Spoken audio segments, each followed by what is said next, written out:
This is the Ruger 1022 semi-automatic carbine. For basic operation, see my earlier video, Basic Firearms Tutorial number 3. This video will demonstrate how to disassemble the 1022 for cleaning and maintenance. First, as with any firearm, ensure all ammunition has been removed from the weapon. This video presumes you already know how to do this. My earlier video illustrates the process. After the weapon has been cleared, close the bolt. Always keep the weapon pointed in a safe direction and your fingers away from the trigger. There is no reason to touch the trigger during basic disassembly or reassembly of the 1022. If the weapon is equipped with a sling, removing it may simplify handling.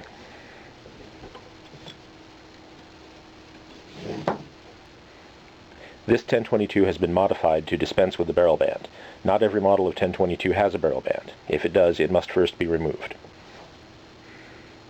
Loosen the screw at the bottom of the barrel band. It is not necessary to completely remove the screw. A small coin should serve if a correctly sized screwdriver is not available. The band should fit snugly on the tip of the stock, which has been removed on this rifle. Be gentle when removing it. After it is loose, slide it forward and over the front sight. Again, be gentle to avoid marring the finish.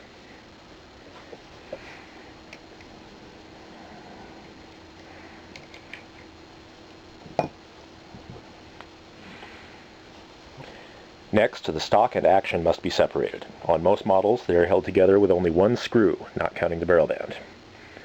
Again, it is not necessary to remove the screw completely. It is designed to be captured by the stock. This screw can be removed with a correctly fitting screwdriver or a small coin.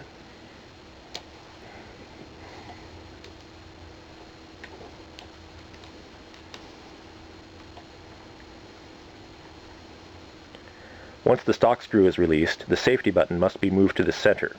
It will not tend to stay there by itself and must be carefully balanced on the internal plunger. With the safety button centered, the action may be removed from the stock. After removal, re-engage the safety.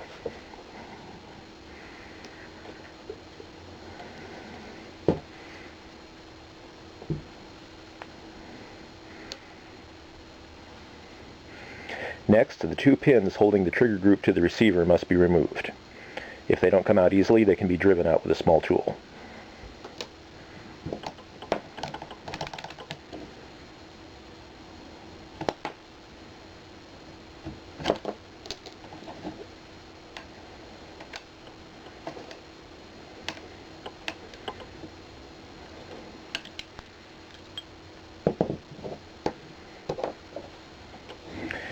Next, the bolt stop pin at the rear of the receiver must be removed in the same way as the receiver pins. Sometimes this pin will have been replaced with a plastic recoil buffer. The pin or buffer must be present for correct operation and must be removed before removing the bolt. With the receiver inverted, pull the bolt all the way back. With the bolt at its rearmost position, it may be lifted out of the open bottom of the receiver. Maintain control of the bolt handle and recoil spring assembly to prevent damage. Note how I'm using one finger to press down on the recoil spring guide rod inside to hold it there, while using another finger to lift the bolt off the bolt handle.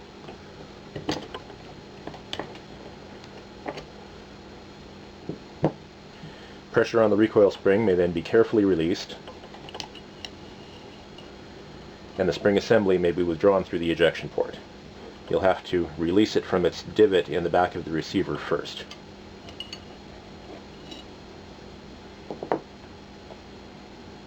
The weapon may now be cleaned. The factory-built 1022 does not allow cleaning the bore from the breech. When cleaning from the muzzle, care must be taken to not damage the crown of the muzzle, which will affect accuracy. This 1022 has been modified with a hole in the rear of the receiver, allowing the bore to be cleaned from the breech, reducing the risk of damage to the muzzle. Except for Magnum models, the 1022's receiver is aluminum, and this hole can be easily made with a Dremel tool. Naturally, this is done at your own risk and would be a violation of any warranty. These next two sections are specifically for HM, one of the elves of the Sunday chat room. They are not necessary for basic disassembly and cleaning and are not recommended. The firing pin can be removed by driving out the large pin across the top of the bolt. Simply use a correctly sized punch and an ordinary hammer. Take care to not lose the small return spring inside underneath the firing pin. .22 long rifle rimfire ammunition is notoriously dirty, and residue from powder and lubricant can build up in the firing pin channel, and in extreme cases, slow or even block the firing pin movement. With the pin removed, this channel can be cleaned. Reassembly is the obvious reverse. This is also the method for replacing a damaged firing pin. If the weapon has been fitted with an aftermarket trigger kit, it may also have been fitted with a different mainspring. If this spring is lighter than the original, it may be causing light strikes. The spring assembly can be removed from the trigger group like so. Release the manual safety, restrain the hammer, press the trigger, gently lower the hammer, and push it forward. At this point, the mainspring assembly should fall out, or you may have to push it out through this hole in the back of the trigger group.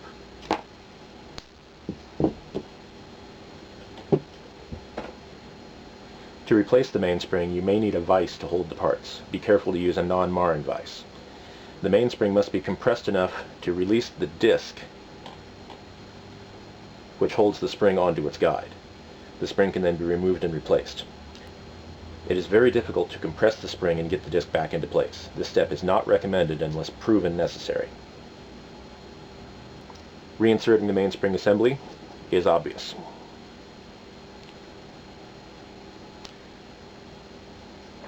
The mainspring guide rod goes into the slot in the back of the hammer.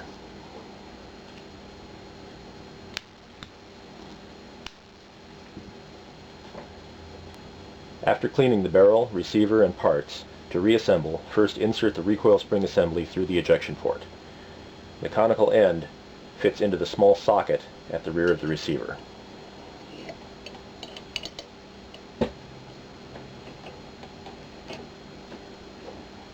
The recoil spring must be compressed before replacing the bolt. This cannot be done simply by pulling back on the bolt handle, as the handle will bind on the recoil spring guide. You must press straight back on the front of the bolt handle inside the receiver.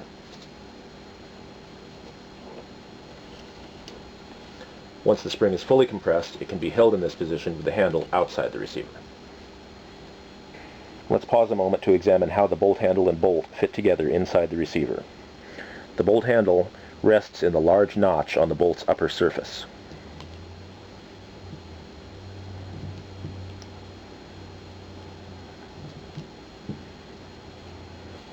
With the spring compressed, the bolt can be reinserted. While pressing gently down on the bolt toward the inverted top of the receiver, slowly release pressure on the recoil spring until the bolt snaps into place. Ensure the bolt is riding within its rail next to the ejection port. Allow the bolt to close. Reinsert the bolt stop pin. After years of use, this one is loose. Take care to not let it fall out. If the bolt stop pin is not installed, the bolt may jump out of its track during recoil and jam the weapon. Next, the trigger group is reinstalled. Ensure that the hammer is cocked and the safety is on, and that the ejector is forward in its own notch in the trigger group housing. This part also may work loose over time, and it may be easier to rotate the receiver upright and insert the trigger group from below.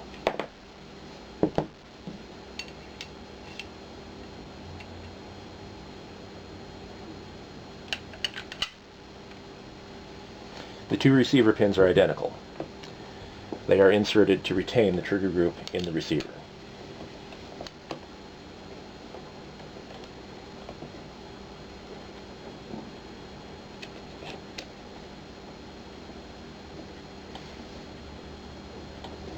Now, taking care that the pins do not fall out, the action is replaced in the stock, but again, the safety button must be moved to the center position to avoid damaging the stock.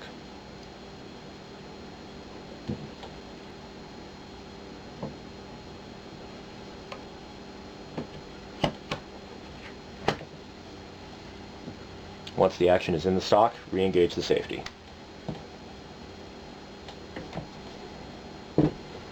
The stock screw is then tightened to hold the action in the stock.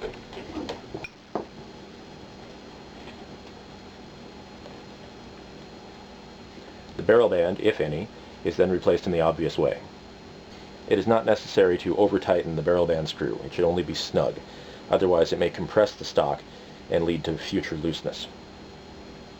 As usual after reassembling firearm, perform a function test to ensure it has been assembled correctly.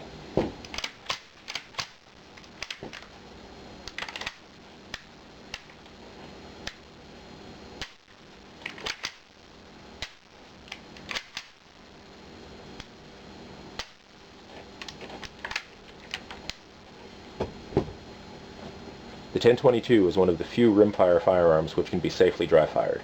Ruger's own website explicitly states that all Ruger rifles can be dry-fired without damage. This should conclude the disassembly and reassembly of the Ruger 1022. For detailed disassembly of the trigger group or bolt, instructions can be found, among other sources, in the Gun Digest Book of Firearms Assembly-Disassembly Part 2 Rimfire Rifles. An exploded parts diagram is available in the owner's manual, which can be downloaded free from the Ruger website, ruger.com, under the Customer Service tab.